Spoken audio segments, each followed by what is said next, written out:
KSA NIM 200303010 semester 1 jurusan Sosiologi. Di video kali ini saya akan menjelaskan buku ke-11 pengantar Sosiologi Perspektif First in Sosiologi.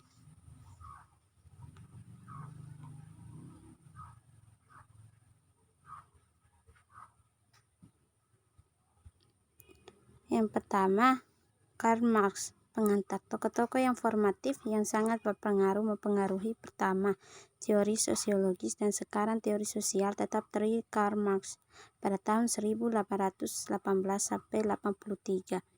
Max Weber 1864 sampai 1920 dan Emil Durkheim 1858 dan 1917. Meskipun yang pertama dari ketiganya sekarang lagi-lagi rupanya jatuh ke dalam gerhana, tidak kurang Karl Marx memiliki keputusan tegas dan berkelanjutan pengaruh terhadap perkembangan pemikiran sosiologis. Apalagi metodenya sebagian berasal dari G.W.F. Hegel terus memberikan pengaruh yang luas. Begitu juga dengan bermasalah yang melainkan peran utama dalam pembentukan. Durkheim dan Weber juga untuk derajat yang berbeda, untuk alasan yang berbeda dan dengan cara yang berbeda menyumbangkan ide-ide kunci dan konfigurasi kontemporer dari pemikiran sosial. Mulai dengan Marx yang humanismenya telah menyediakan sejak tahun 1970-an tulang punggung seperti itu pendapat. Apakah Marx orang humanis? Pengaruh gagasan Marx dalam teori sosial sangat besar, tidak hanya di atasnya diakui kaum Marxis, tetapi jauh lebih umum. Itu telah membentuk pemikiran sosial tentang masalah mendasar sedemikian rupa sehingga masalah yang menentukan teori kontemporer sebagian besar berasal dari Marxian. Misalnya tema sentra umum dan teori terkini, diskusi yang melampaui berbagai perspektif dan pendekatan menyangkut peran lembaga budaya dan analisis masyarakat industri kontemporer. Sedangkan konsep dan asumsi berbeda di seluruh spektrum teoritis. Ada konsensus luas di sekitarnya gagasan bahwa institusi budaya bagaimanapun dipahami telah mengambil alih yang dominan dalam masyarakat yang sebelumnya ditempati oleh ekonomi yang ketat. Berbicara santai lalu misalnya menyangkut hubungan antara menggunakan istilah Marx basis dan suprastruktur. Sementara sekarang mungkin membalikkan hubungan antara mereka yang Marx. Hegel, dialektika sejarah. Hegel adalah pemikir paling berpengaruh diparuhi pertama abad ke-19 Jerman dan bisa dibilang di Eropa secara keseluruhan. Filsafat Hegel bertujuan untuk memberikan akun sejarah sebagai keseluruhan. Sejarah seluruh umat manusia menurutnya dapat dipahami kemajuan tunggal, terpadu, terorganisir dan rasional. Sejarah mungkin terlihat seperti belaka suksesi yang tidak disengaja satu demi satu dalam urutan yang agak tidak teratur dan kacau. Tapi kesan itu hanya dangkal. Dilihat dengan cara yang benar, sejarah dapat dikenali sebagai membuat cerita yang koheren tentang perkembangan dan kemajuan. Yang kedua, Max Weber, pendahuluan komitmen metodologis dan tema substantif.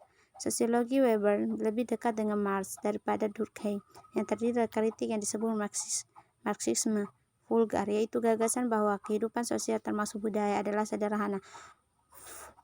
Fungsi struktur ekonomi. Weber menganggap Marx sebagai seorang Marxis yang vulgar dan dimengerti, mengingat tidak tersedia tulisan-tulisan awal Marx yang sangat bertentangan dengan bacaan vulgar tersebut. Mendatang dari tempat yang sangat berbeda latar belakang filosofis dari Marx, Weber lebih bersekutu dengan neo-Kantian daripada tradisi Hegel dalam pemikiran Jerman. Non-Kantian adalah filsuf akhir abad ke-19 dan awal abad 20 yang mengikuti ajaran Immanuel Kant pada tahun 1724 sampai 1804. Kant melihat manusia hanya ada sebagian di dunia alam kausalitas dan sebagian dalam alam kebebasan, diatur oleh aturan moral daripada sebab. Akibatnya, manusia tidak bisa dipahami sepenuhnya oleh ilmu alam. Itu studi tentang kehidupan moral dan spiritual mereka harus dikerja dengan cara lain. Namun demikian, Weber beberapa asumsi kunci Marx dan juga perhatian utamanya dengan sifat kapitalisme. Individualitas. Bagi Weber, sosiologi sebagai pendekatan generalisasi adalah bawahan sejarah. Itu memberikan konsep abstrak yang bisa berguna dalam memahami kasus-kasus sejarah yang konkret, kompleks, dan individual. Seperti itu, konsep diciptakan bukan untuk kepentingan mereka sendiri, tetapi justru untuk mereka kegunaannya dalam menginformasikan studi sejarah. Studi Weber sendiri sangat luas secara geografis dan historis. Mereka meliputi peradaban Barat dari zaman Yunani dan Asia, masyarakat seperti India, Cina selama ribuan tahun, dan dimaksudkan untuk memasukkan dunia Islam juga. Meskipun studinya tentang Islam hampir tidak diluncurkan dan sebagainya, besar lainnya studi meskipun lama belum selesai. Objektivitas dan kebebasan nilai. Yang paling diperdebatkan adalah gagasan bahwa sains harus bebas nilai. Perhatikan politik utama Weber adalah untuk memastikan tanggung jawab sipil dalam masyarakat modern di mana teknis dan keahlian ilmiah dianggap semakin penting.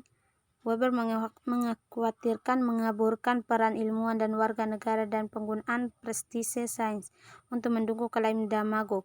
Dia takut bahwa mereka menduduki peran ilmuwan seringkali cukup tidak bertanggung jawab untuk memanfaatkan prestise yang diberikan kepada mereka. Posisi keunggulan ilmiah dan otoritas yang berasal dari keahlian mereka diperintah untuk mendukung kebijakan politik yang tidak memiliki dasar atau otoritas ilmiah. Emil Durkheim, pendahulu fitnah Durkheim, telah mencatat bahwa reputasi dan pengaruh Marx dalam sosiologi baru-baru ini memudar. Reputasi Durkheim juga telah mengalami kesusahan, meskipun dalam kasusnya menurun jauh lebih awal dan sekarang ada tanda-tanda pemulihan dengan popularitas yang meningkat dari poststrukturalisme dan gerakan untuk meninjau kembali pemikirannya. Meski begitu, pengaruh Durkheim dalam sosiologi kontemporer jauh lebih sedikit daripada 40 tahun yang lalu. Segera periode pasca Perang Dunia Kedua, tampaknya pengaruh Durkheim menjadi lebih besar dan lebih dipertahankan dalam sosiologi daripada Marx atau Weber.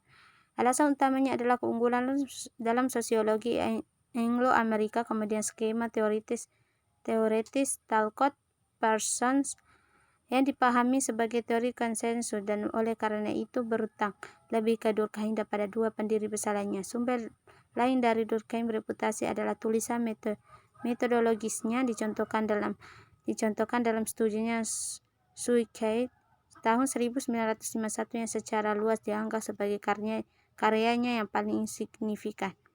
Durkheim dan positivisme. Durkheim memperdebatkan metodenya sendiri dengan alasan memang demikian penting untuk mengembangkan ilmu positif, yaitu pendekatan mencari yang menemukan hubungan seperti hukum di antara fenomena dan dimodelkan pada ilmu fisika.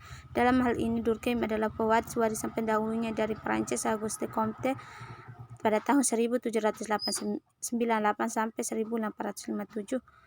Pendiri keduanya positivisme dan sosiologi di pertengahan abad ke-19. D. Konsensus dan konflik. Pendahuluan Parsons, proyek untuk sosiologi sistematis. Dampak dari klasik pada sosiologi Anglo-Amerika pada contoh pertama sangat banyak pencapaian Talcott-Parsons pada tahun 1902 sampai 1979 yang studi pasca sarjana di Inggris dan di Eropa pada tahun 1920-an telah membiasakannya dengan pekerjaan antara lain trio Marx, Weber, dan Durkheim. Pada tahun 1930-an, Parsons mulai membangun sebuah karya utama dan sintesis teoritis yang terutama diambil dari karya Weber dan Durkheim. Hasil usahanya The Structure of Social Action mulai pada tahun 1937. Pekerjaan sebagian besar terdiri dari presentasi 4 pemikir, 2 diantaranya Alfred Marshall, ekonomi, dan Vilfredo Pareto, ekonomi atau sosiologi, belum menikmati signifikansi berkelanjutan seperti itu untuk sosiologi. Buku ini menyediakan dunia sosiologi berbahasa Inggris dengan pengajian pertama yang signifikan dan sistematis dari gagasan Weber dan Durkheim. Yang kelima, interaksi simbolik, pendahuluan reaksi terhadap saintisme. Selama tahun 1950-an dan 1960-an, perkembangan filsafat ilmu digabungkan dengan perkembangan lain dalam sosiologi dan filsafat mengikis kepercayaan pada ambisi untuk membuat metode objektif yang secara nasional dimodelkan pada ilmu alam kuantitatif. Meringkas pertentangan ini sudah menjadi praktik umum untuk mengidentifikasinya sebagai bergerak penekanan dan dari tujuan ke subjektif. Karakterisasi ini akurat hanya untuk derajat terbatas dan dalam banyak hal cukup menyesatkan. Namun idenya itulah intinya pertentangan ada di antara mereka yang berpandangan bahwa sosiologi harus mengadopsi tujuan pendekatan dan mereka yang menuntut pendekatan subjektif telah menangkap banyak orang imajinasi. Sekian dari saya, terima kasih.